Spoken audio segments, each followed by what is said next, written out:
Well, hello everybody. I'm Abby from Drop Bio Health, and it's my pleasure to welcome you to tonight's event on making healthy habits stick. Now, we all know that eating better and making time to exercise regularly can improve health, but creating and sticking to these healthy habits is another thing when life gets in the way. Tonight, we'll understand how to make simple changes that can have a big impact. And if you want to discover the impact that your current daily habits are having on your health and your body, click on the link in our chat box to take our at-home finger prick blood test today. Tonight's guest is Dr. Kate Gregorevic. As a specialist in older adults, she's learnt the importance of incorporating lifestyle strategies in the long term to get the most out of life. Tonight, Dr. Kate will share the evidence behind the most important lifestyle strategies for health, as well as how she takes an evidence-based approach to incorporate these in her busy life. Welcome back, Dr. Kate. Thank you so much. It's wonderful to have you. Thank you. We all know the importance of eating well and exercise. So why do some of us find it so hard to do it consistently?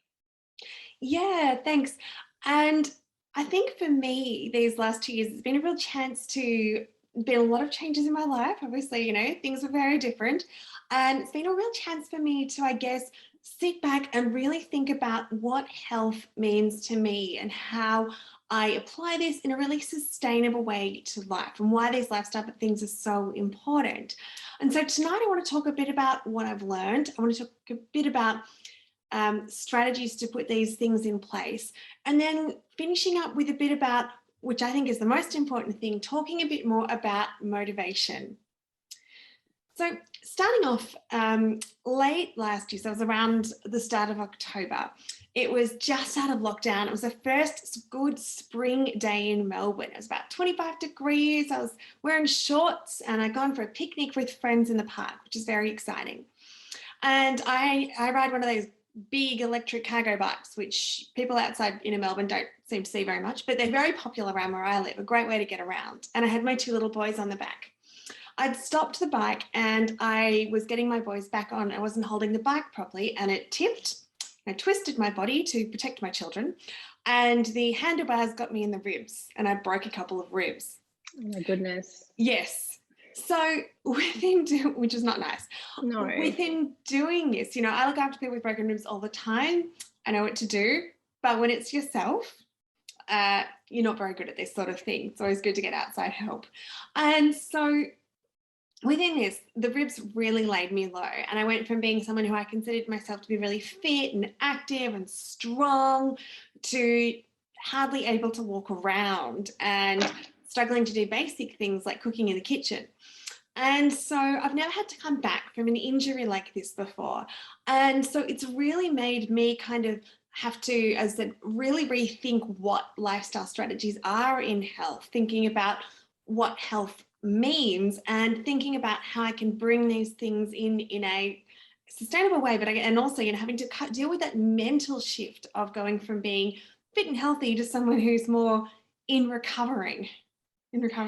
Yeah, that makes so much sense. And I don't know, when we were talking about sort of the ideas for this particular event and looking at sort of some strategies to help people become healthier, motivation was such an important part of it. And we spoke about your own personal situation coming back from injury, but even people coming back from such disruption in their lives, such as, COVID, disruptions to their normal routine, maybe being ill, and issues with motivation. So it seems really, really timely to talk about this and really understand and reframe what health means in this current day. I'm going to jump off so that you can have full audience rights here, Kate, and do your thing. But I did want to mention to our audience, I can see quite a few people have joined us already, and thank you so much for doing so.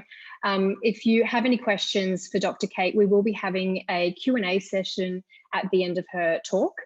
So please feel free to pop those into the Q&A box at the bottom of your screen, and I will read them out to Kate after her talk. But for now, I'm going to hand over to you, Dr. Kate Gregorevic. Thank you so much, and I'll see you for the Q&A. Thank you. So, yeah, as I say, last year has been so many changes in my life, so many changes in my routine, and then of course coming back from injury. And it's really made me think again about health and how we apply this sort of thing. And I think that this won't be big news to anybody, that in health, things that are important are exercise, nutrition, getting enough sleep, social connection, and purpose. And we all know this, but it's how we apply it in everyday life. And so for me, the big shift, I guess, mentally over the last couple of years, and particularly coming back from injury, has been rethinking how we do all of these things and how we create health.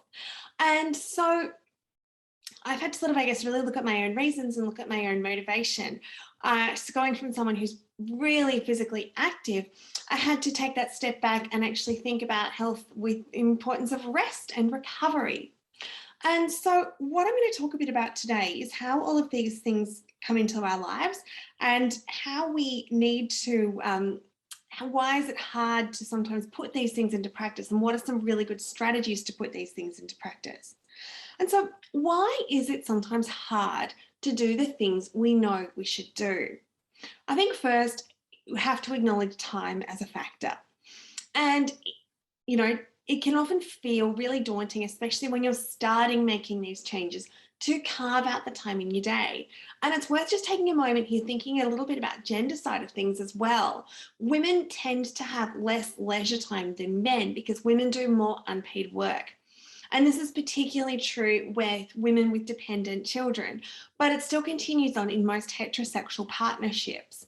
I suspect most same-sex partnerships are much more equal in their division of labour and time. And so, you know, this in itself creates a barrier to people being able to put into place what they know they should be doing. Other things are access, and being able to access health behaviours, or, you know, the right things to do these things, is a really important consideration. And again, it's something where there are often an awful lot of barriers. So it can be finding the right type of exercise class with the right group at the right skill level, and things like being able to access things like pelvic floor recovery. And I know for a lot of women, pelvic floor starts to become a bit of a barrier into doing exercise. Part of the other thing I think as well, particularly for women again, is some of the issues around the constructs of health that we take on board from a really young age.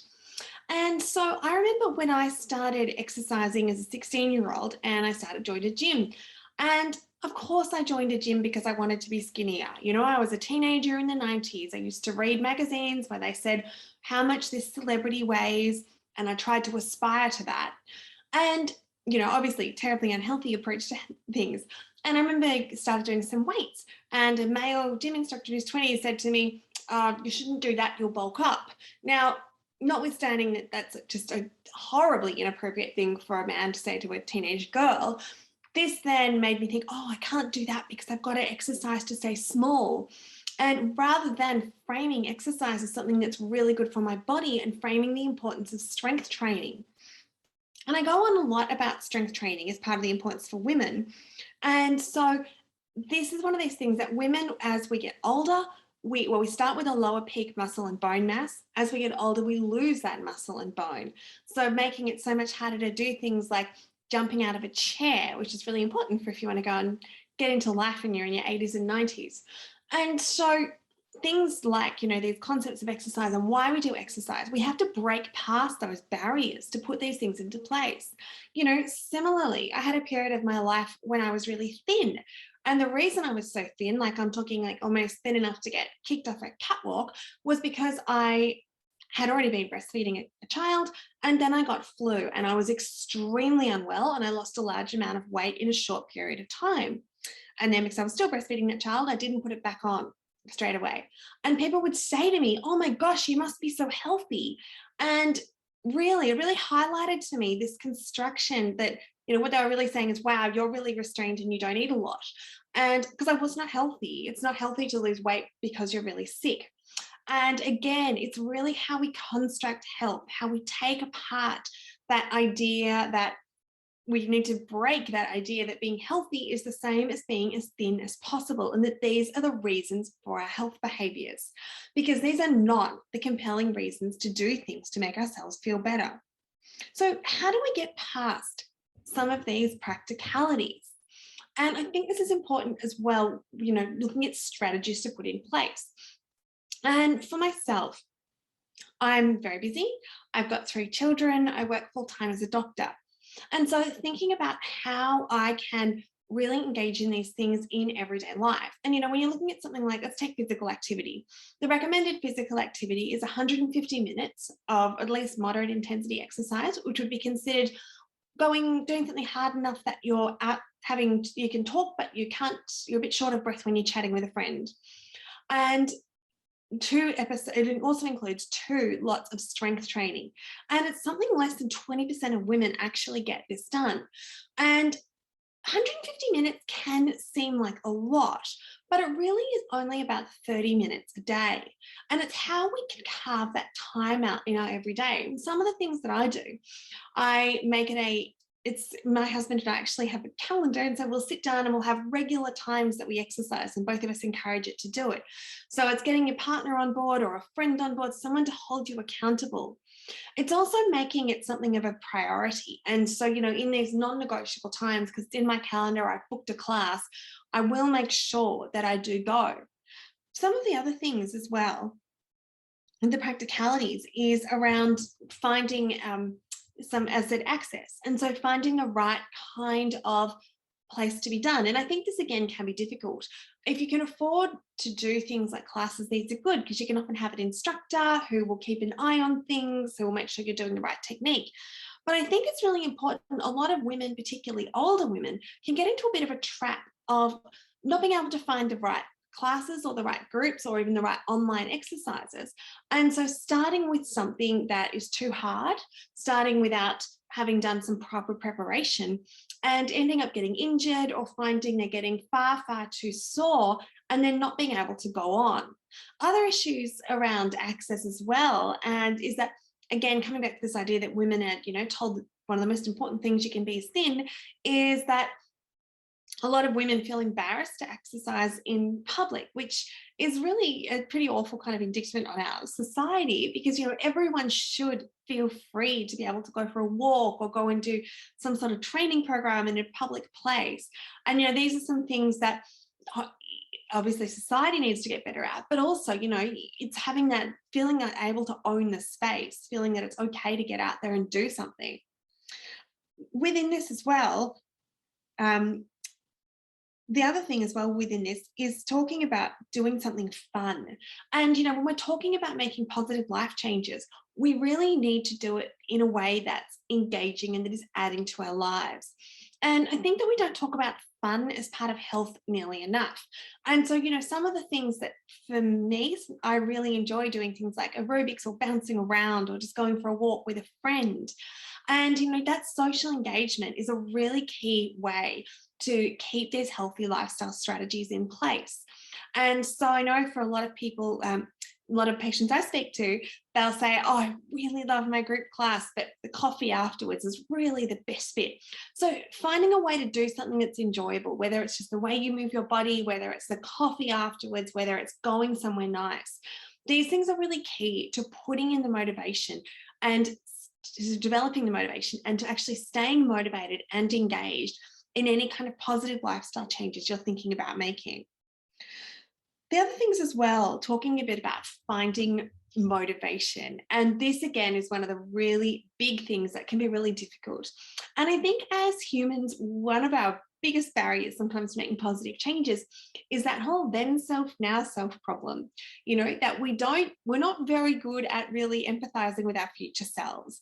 There's so many pressing things going on in our here and now that we need to deal with, that it's really hard to do something because it might reduce your chances of something in the future. And, a really good example of this is dementia. I'm probably a lot more aware of dementia than a lot of people. I have a lot more daily reminders of the risks of dementia than a lot of people.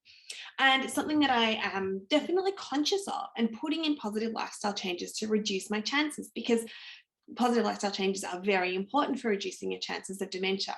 I'm doing many trials that have shown things, exercise, ones I keep going on about, exercise, nutrition, sleep, cognitive challenge, social engagement, all of these things are very important for reducing your risk. But when we're talking everyday life, when you're lying in bed and the alarm's gone off and you're feeling like hitting snooze, none of us are really thinking, I better get up because this will incrementally reduce my dementia risk. And so I think this is, when we have to we can sort of say we want to do all these things for these reasons, but I think what's far more motivating, what's far more important is to actually think in the here and now, what matters to us, what we're trying to achieve today. And so the reason I exercise so regularly, there isn't such a steady part of my routine locked in, is that I know it's going to make me feel better. I know that I'm going to be a better doctor, a better mother, more able to engage in life if I get my exercise done. And sleep is another fantastic example of this. And sleep is one of these things that is so essential to get the most out of life. And something that can be harder as we get older due to changes in our body, way our bodies work with sleep. We still need just as much sleep through the entirety of life, but it can be a bit more difficult to make it happen because of changes like your body clock can shift so that you go to bed a bit earlier, and you naturally want to go to bed a bit earlier and get up a bit earlier, which doesn't fit in sometimes with life. Sometimes slow wave sleep can be a bit lighter. Sleep can be a bit lighter through the night. And so we know that for sleep, the best evidence, if you're not sleeping well, is lifestyle things. It's getting up at the same time each day, going to bed at the same time each day, avoiding too much stimulation in the evening, avoiding caffeine after midday. And the thing about sleep, again, it's one of these things that there's such good evidence that it decreases your risk of heart attacks, it decreases your risk of dementia. And we know this from doing studies on shift workers and things, that people who miss sleep, so, shift workers can miss up to 10 hours a week of sleep, that all of this can really add up. And it's also worth noting that, I said the shift workers missing their 10 hours a week of sleep, it's actually not that hard to miss 10 hours a week of sleep if you, stay up a bit late a few nights and you get up early a few nights. So it's really important to put these things in. And sleep, there's no guarantees with any of these things, but there is a guarantee that if you're getting better sleep, you'll have a better mood, you'll have better energy, you are better able to make decisions. And some very interesting studies looking at people given a gambling task, and people who are sleep deprived become reckless. And that also translates to going more for easy pleasure of things like those fast foods that can be so appealing. People who've slept less tend to make worse food choices. And so you don't have to, it's one of these things that if you are trying to make these changes, focusing on the here and now benefits, I think is really highly motivating and a really important way to stay engaged when you're making these sorts of changes. And within this as well, I think it's also really important to think a bit about, with the motivation, is that we also need to think about what actually is health. And again, over these last couple of years, we've had to make such drastic changes in our lives, such drastic changes in our lifestyles, that it really, I think, has reframed a lot of the things around health. And the World Health definition of health, the World Health Organization's definition of health is complete physical, social, and mental well-being. And the reality is none of us have that all the time. You might have had a cold 2 weeks ago and now you're better. You might have a chronic condition like diabetes or asthma. Some people have got a disability, but you can still be healthy, because I think health, what it really means is being able to engage in life. It's being able to learn, being able to be around people and enjoy their company. It's being able to contribute something. Health is so much more than just exercise and nutrition, which is still really important. Eat your vegetables, but it's really thinking about what it means to you and why it matters in the here and now. And again, within this, what's happened in the last couple of years, I think that one of the things that we've all had to kind of really sit with, and it's really uncomfortable to sit with, is there's no such thing as perfect guarantees of health. There are trade-offs. And I think if we don't think about this, you can't make good life decisions. So there's one story which I take as a real cautionary tale. The diet with the most evidence for improving longevity, and this has been tested right up into primates, so a type of monkey, is called the Crony Diet, and it's caloric restriction with optimal nutrition. What it means is eating as little calories as possible, so as little food as possible, and people who do this have to take other supplements and things to make sure they don't become vitamin deficient. And this, even in the primates, can extend your life. Now, I don't personally know anybody who sticks to this diet, because this means your entire life. You can't have a birthday cake, you can't go out for pizza. And there's one man who was really instrumental in doing a lot of the research in this. And he stuck to this diet, wrote diet books about it. This poor man went through his life with severe restriction, and then he got motor neuron disease and he died when he was 75. And all I can think is this poor man, if he just had some cake every now and then, it probably wouldn't have made a difference. And I think this is one of the most, when we're talking about motivation, we're talking about these choices. I think this is one of the most uncomfortable things that we need to sit with, but also so important that we sit with it. Because I think deep down, we all know this. And I think deep down, this does influence our decisions, and there is these kinds of, no, I don't know anyone who can stick to severely restricted diets for really long periods of time. And it's no way to live, because part of what we need to do to get the most out of life, to hopefully live as long as possible, is to get enjoyment out of life and to have that balance, to have that bit of both ways. And unless I think you kind of, do take a moment to think, well, there's no guarantees in what I do, it's not really making something sensible. The other part of that as well is, to me, because there's no guarantees, it also brings about a real urgency to make these positive changes now. By that I mean, life is too short to go through it feeling not great. Life is too short to go through feeling sleep deprived. It's too short to go through not eating a really great, delicious variety of foods, with some occasional birthday cake. And it's too short to not get exercise every day. But the other part of it, and again, this is something that I've really reflected on the last 2 years, key parts of health are those things that make us human. And humans, we have this incredible ability to see beyond our immediate present, to see beyond what right in front of us, the next meal we're going to have. We can look around us, we can appreciate people around us, we can look forward to things and get excited. And we need these things as part of living a full and realized life. We need to do things that we feel like are bigger than just ourselves, to have a degree of purpose and meaning. We also need social connection, and we need fun. And, last December, I said my daughter and I went up to Sydney to see Hamilton, and it was our third time, because the first 2 times we'd been waylaid by COVID. And we finally got there, and we're clutching each other's hands in this really important shared moment together. And I felt so healthy that day. And so, this is part of it as well. It's part of having that fun, part of doing those good things. It's having the right lifestyle habits so that you feel really well, and knowing that you deserve to feel really well, then also having that energy to plan for fun things, as well as going about getting the most out of your each and every day. And, the last thing I want to leave people with is that, we're often told that we need to fit our own oxygen masks first so that we can help others. And I think a lot of women do take this on board as, we should be motivated to be healthy so we can help other people. And this is important because caring is such an integral part of being human. But you know what? I think the other thing to remember is we all deserve oxygen. And that's why we all deserve to start making these kinds of lifestyle changes, putting these things in place, being kind to ourselves from the here and now. Thank you. Thanks so much, Dr. Kate Gregorevic. That was wonderful to hear you speak on this important topic. If anyone has any questions that you would like Dr. Kate to answer, this is your time. You can pop them in the Q&A box at the bottom of your screen, and I will read them out, or feel free to drop them into the chat as well.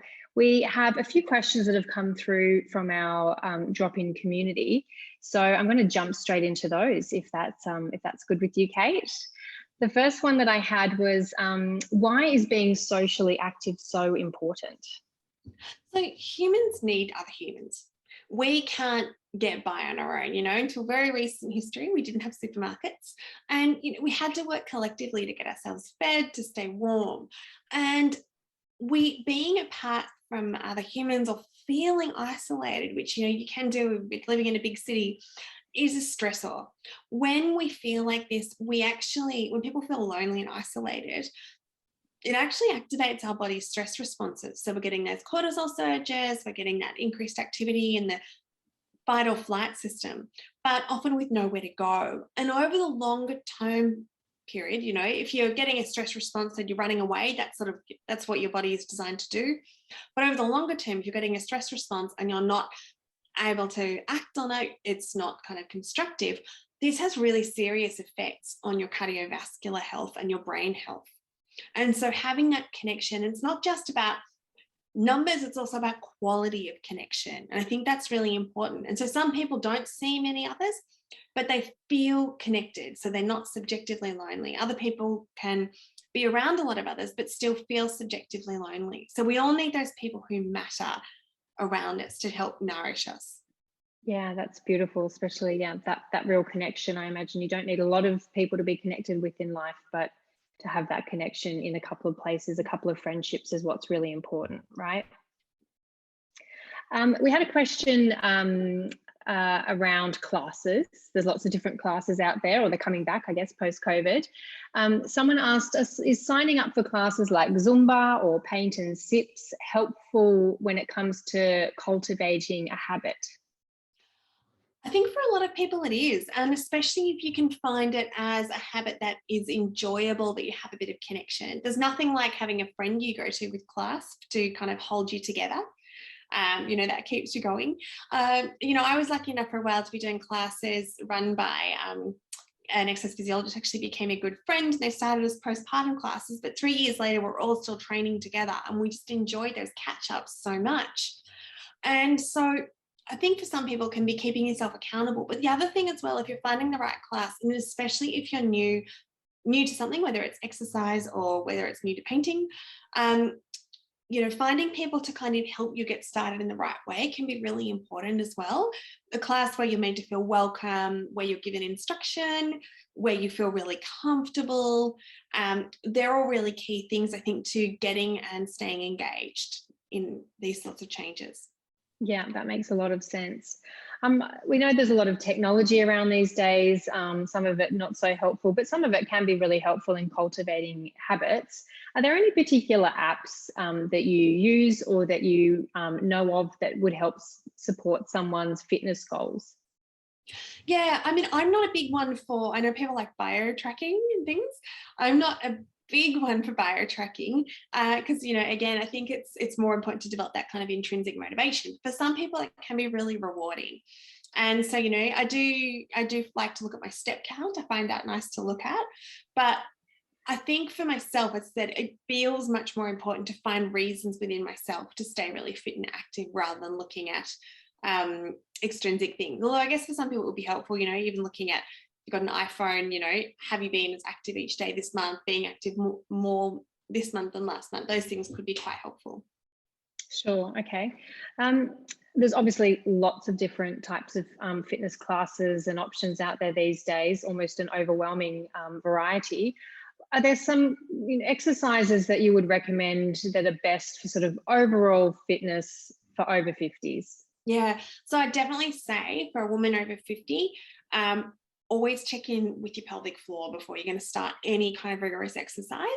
And a lot of women, unfortunately, don't get postpartum rehabilitation. And so then they can have some issues from, you know, right back from time of having children, that they can get a bit exacerbated with the hormonal changes of menopause. And so, you know, if you just want to go and start strength training, which I think was so good for women, especially in that menopausal age group, you've got to be careful that you don't start going lifting heavy without learning to properly engage your pelvic floor. So seeing a pelvic floor physiotherapist, if you've got any issues with incontinence, is a really good place to start. The other thing is finding the right things for the right age group, something that you're comfortable with, something that often with other people who might share similar interests up in the right age group. Sometimes it's a bit of a trial and error thing. You know, I certainly wouldn't recommend going and trying something if you haven't done anything much before, just been doing walking. Doing some of the things that are like CrossFit or, you know, really full on would not be a great place to start. It's more about starting slowly and sustainably building strength, looking at this as a long-term thing, not a quick fix. Yeah, super important. So having a bit of a long-term plan and I guess even some goals around where you would like to end up. And, you know, for a lot of women as well, one of the ways that one of the things can be really motivating is that feeling of getting stronger. And so, you know, starting a program, then 6 weeks later, oh, actually, go back to the week 1 program and think, oh, actually this is easier than it was. And so I know for a lot of women as well, having that feeling of being able to do more things, that can be a really empowering motivator. Yeah, that was the word that came to mind for me, is how empowering and motivating it is when you can actually start to see those results just in your everyday life, right? Yeah. I wanted to ask you a little bit about eating and drinking. We had quite a few questions that came through on that. Love the advice to enjoy a little bit of cake sometimes. I think that's wonderful advice all round. Are there any particular diets or styles of eating that you do recommend? Look, I don't follow any, particular strict diet things. I think it's more about patterns of eating and, your everyday habits. And look, I certainly don't eat cake for breakfast, lunch, and dinner. It's much more of an occasional thing for me. But I think that it's really important to, the way I eat mostly vegetables. I eat, lots of green leafy vegetables in particular. I love them. And I eat lots of variety and lots of flavors, and it's really enjoyable. And focusing on those whole unprocessed foods, I think it can be very difficult, in the supermarket, making good choices, because so many of the foods that are the cheapest and most available are the ultra processed foods, and they have all sorts of health claims, but often they've been designed specifically to overcome your body's own signals that you're full. So they're really easy to overeat. So I think focusing again on those whole foods, so your fruits, vegetables. I eat meat. Personally, I don't eat dairy because it upsets my stomach a lot, but that is definitely not recommended health advice in general. I don't restrict to any particular food groups or anything, and I think it's important to just try and eat a big variety of things. But as I said, if the bulk of your plate is plant-based foods, then that's a really great place to start.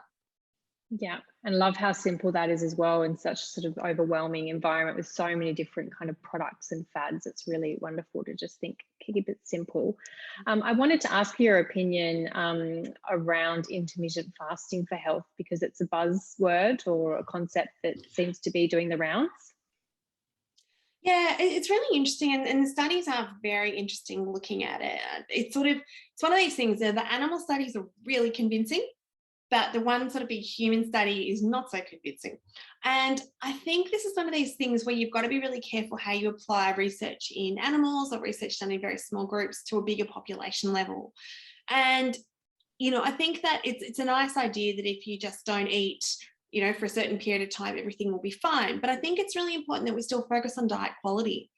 And personally, I don't eat after dinner, between dinner and breakfast. So I guess you could call that, it's not really intermittent fasting.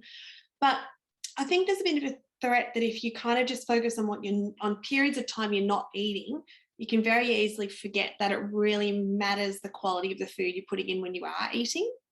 Yeah. And, again, there's no kind of, for some people it works really well, and some people really like that pattern of eating.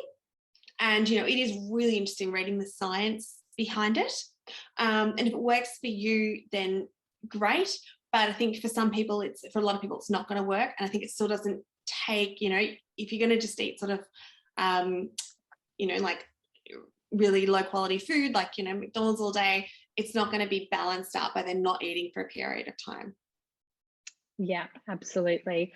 We had quite a few questions that came through about alcohol. So I want to run through those now. The first was, how do I cut down on alcohol smoothly after years of drinking habits? Yeah, look, alcohol is one of these things. It is so difficult in our society, and it's because almost everyone drinks. If someone doesn't drink, it's seen as kind of socially abnormal. Yeah. And I think that being as a doctor, being really frank, alcohol has a lot of harms, and we don't talk about it enough. It's linked with anxiety, depression, poor sleep. It's linked with breast cancer. And it's kind of, no nice way to say it, that it's really not very good for us. And for some people, it's also an addictive substance. And some people are going to need proper help to be able to cut down, going to see their doctor about it, going to, people who've been very heavily drinking can have some withdrawals.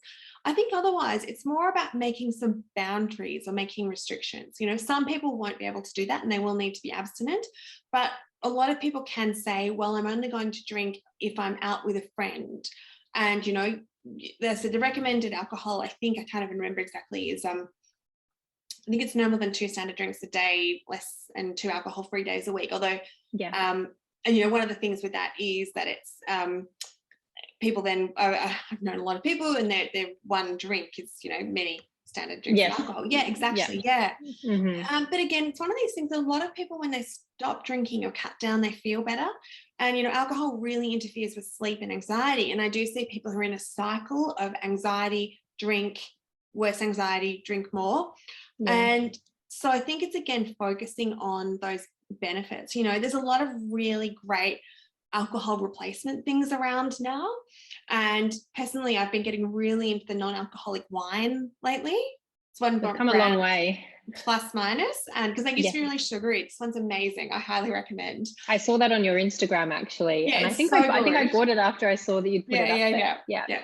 And I've been getting into the non-alcoholic spirits, and this is brand Liars, and they do an amazing, called Dry London Spirit, but it's a non-alcoholic gin. Yeah, and so I think they sell them in the supermarket now too. Yeah, I haven't seen that one in the supermarket, but I'll look out for it. Yeah. They have Dan Murphy's, yeah. And so it's kind of bringing in that sort of, feeling of a nice drink at the end of the day without having any alcohol. And, personally myself, I actually got a concussion 2 months ago, or 2.5 months ago. And so since then, I haven't really been having any alcohol. Yeah.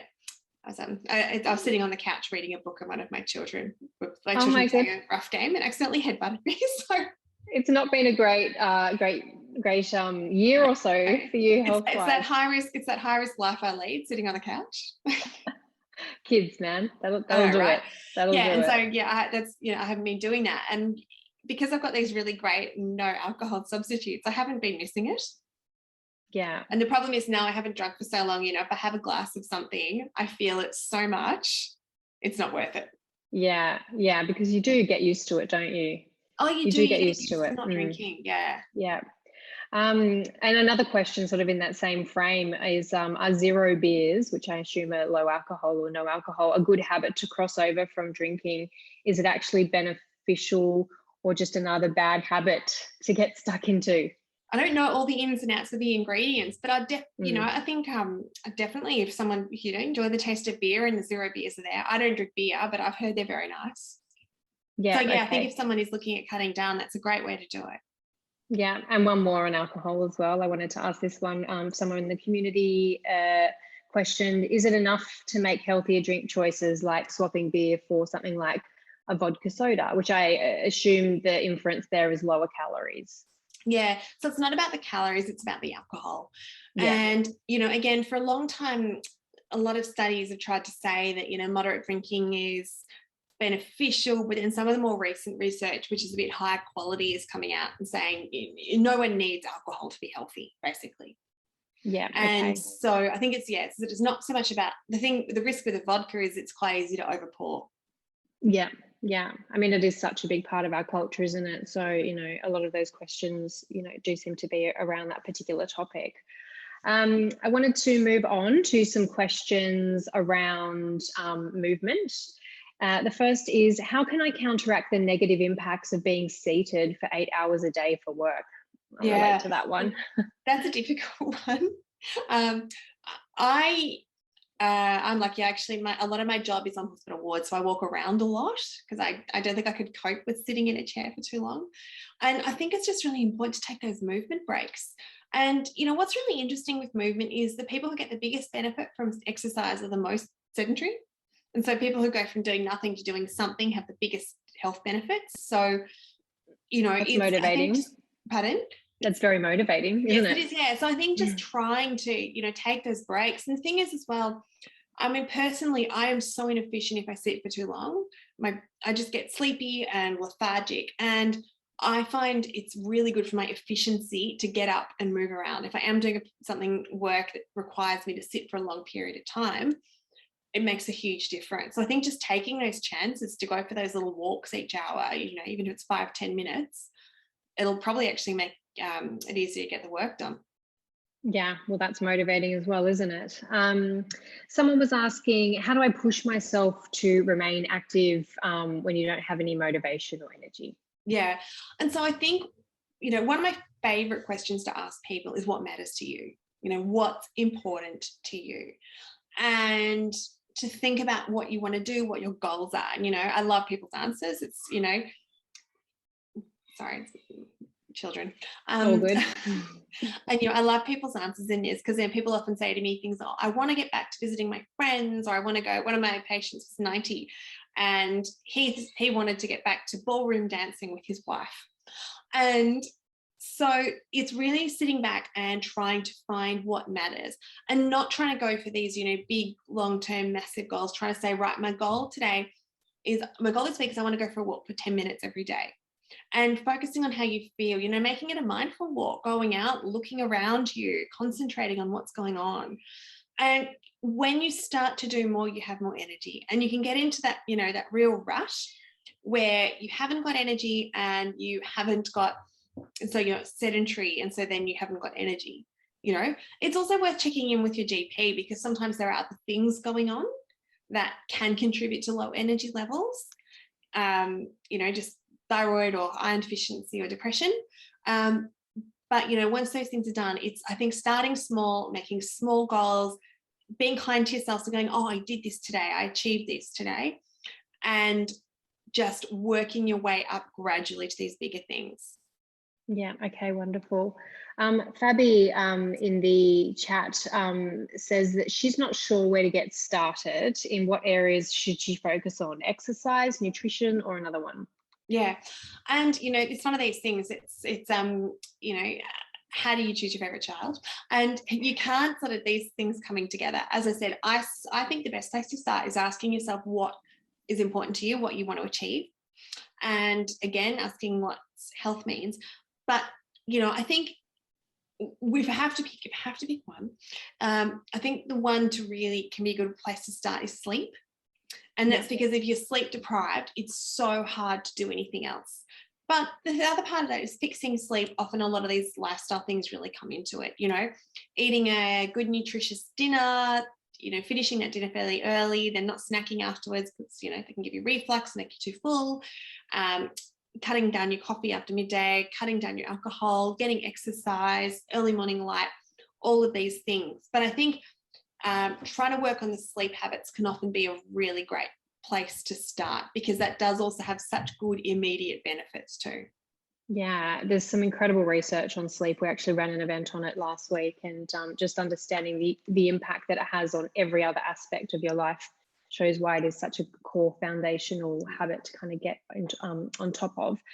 Someone in the audience tonight has asked, do you recommend taking supplements for over 55 women? As a general rule, unless someone's got a specific deficiency in something such as vitamin D, there's no role for supplements. And within all of this as well, there's been a lot of studies looking at various multivitamins and things, and it's definitely appealing, the idea that we can take a supplement and it's going to sort of fix everything. But there's something about that, that secret source of getting all your nutrition through your diet. And, a really good example is fish oil. And they've done studies, looking at populations that eat high fish, but then when they do the studies of the fish oil capsules, it just doesn't translate. And there's a lot of theories around this. Some of this might be that the fish oil capsules deteriorate, the fats deteriorate by the time they get to you.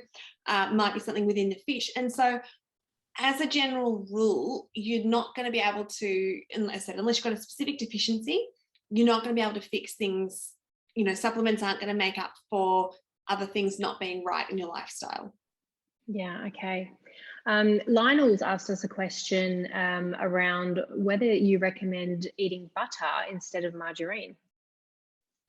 I mean, I personally, so some margarines in Australia contain trans fats, which are not great. And so personally, I use butter. Also, butter tastes really good. It's good. Yeah. So, if you prefer butter, have butter. I guess it's interesting though, isn't it? Because I know that a lot of the marketing around some of these dairy blends are very much targeted towards helping people lower their cholesterol. So it is quite confusing that some of these products do look like they're really kind of beneficial from a health perspective. Can you talk a little bit about those products? Yeah, look, it is a confusing area, and it's one of these things that it's hard to sometimes interpret. Even I struggle to interpret what some of these things mean, and it comes back to everything in the supermarket. Like, one really good example is the health food section. If you look at the ingredients on a health foods muesli bar, it's often basically the same as the muesli bar in the non-health food section, or very similar Except color, for the price. very similar breakdowns.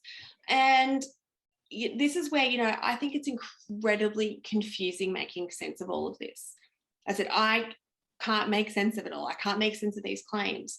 Like in even star ratings, like I remember being away with some people and they had a cereal that had multiple stars in their star health rating, and it had as much sugar in it as like a slice of the carrot cake I'd made.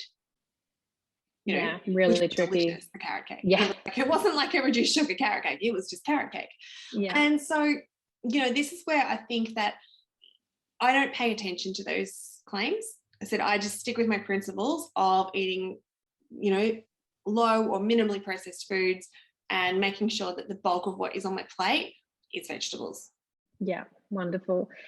Just in that same vein, we had a question from a community member this week around cholesterol, and asking what they could do to lower their cholesterol, and are there any foods to really steer clear of, and any foods to be, upping their intake of? Yeah, look, it's hard to say specifically within food, as I'm not specifically a diet. It's probably a better question for a dietitian. Yeah. But again, just following those same principles, and healthy fats are a really important part of the diet. And so we know that olive oil, or things like avocado, chia seeds, or eating good quality fish, all of these things have got good quality fats. And they're really important because our cell membranes, the outside of every cell, is made up of fats. And so the types of fats that we consume do end up impacting our cell function. They impact the hormones that we're able to make, the fat-based hormones. And so all of these things, when we say you are what you eat, all of these things do make an impact.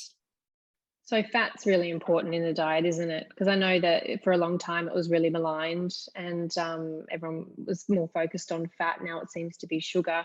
But can you talk a little bit about, I know you did around the cell obviously, but the importance of fat, especially as we age? Yeah, and again, I don't approach food as the way I take it is I say we eat meals, not macronutrients, and I don't take a macronutrient based approach to my foods. And so again, I think that we've demonized various macronutrients at various times. We've demonized fats for a long time, and I know myself as a teenager tried very much to have the lowest fat diet I possibly could, which was again not great. And then now it's carbohydrates, and look, certainly refined carbohydrates, if you eat just things like white bread, one of the problems with it is that it all gets absorbed in the small intestine. It leaves very little for your gut microbiome. You don't feel full, you're getting essentially a sugar rush. And again, fats, like different fats will have different impacts on your cellular function depending on what you eat. And there is a difference in your body if you're eating these trans fats, which are these sort of highly processed things that we find in highly processed foods, compared to things like the fats in olive oil, which seem to have a very different impact on the way our bodies work. And so, through aging, all of these things are important. Getting adequate protein is important with aging because you can get that muscle breakdown. And so again, I think it's really, I said, if you try and excluding one particular macronutrient, making that, the bad one, automatically making everything else good, is I think a real oversimplification of diet. And, and also can end up being very restrictive, something like a ketogenic diet where you dramatically exclude carbohydrates, that's a pretty extreme way to live. And I've never seen a study looking at long-term benefits from it. Yeah, I guess short-term studies. And so again, I think it really is coming back to getting that good quality, general, big amount of variety in your diet. Yeah, love that approach. Makes a lot of sense. I had another question in regards to, actually, I might jump to one from Julie in our chat, who asked, if you can't absorb vitamin D, should you then get vitamin D injections? Is that a thing? Yeah, look, there's not many conditions where you can't absorb vitamin D. Mhm. So it would definitely be worth, it'd be the sort of thing you'd probably need to check in with your doctor. Yeah, okay, no worries. Julie might be able to check in with a doctor on that one. And we had a question in regards to high blood pressure. Someone's asked, how can I decrease it quickly, and what habits should I avoid to lower blood pressure? Yeah. So high blood pressure is, it's one of these things that's so important to get checked and so important to get it managed. And there are, things like getting exercise is good for blood pressure, but really it's one of these things that we have great medications for it. The medications are so effective at lowering blood pressure. And if someone's got properly established high blood pressure, lifestyle strategies are not going to be enough to decrease it. And, so I work in a hospital. It's my predominant work. And so while I'm very across lifestyle strategies, I put these into play, I help my patients put them into play, I prescribe medications. And by and large, if someone's got high blood pressure, it's really good to know that, and very almost certainly need to go and see a doctor, check if there's anything contributing to it, and otherwise medications are really important, because if you have uncontrolled high blood pressure for a long time, it causes a lot of damage to various organs in the body, like the brain and the kidneys. So it's something that's really important to get on top of. Yeah, okay. Very good to know. Thank you. Look, I think we are pretty much at the end of our time for questions this evening. So unless there's any more squeezing through, we might leave it there. But Kate, I wanted to thank you so much for coming back to speak with our attendees. It's wonderful to have you back and to have your time and your knowledge. And thank you for sharing your personal experience as well, because we really appreciate hearing from someone who is walking the talk and so passionate about this topic as well. I'd like to thank everyone for your time and your questions this evening. And if you have any more questions, please feel free to send them through to us. We always love to have your questions and endeavour to get them answered for you on our website. If you're interested in getting a better understanding of your health picture and your current health status, sign up to take our wellbeing test today. You'll also receive personalised recommendations to help you be the healthiest version of you. But for this evening, we will leave it there. Thank you again, Kate, and thank you, everybody. Enjoy the rest of your evening.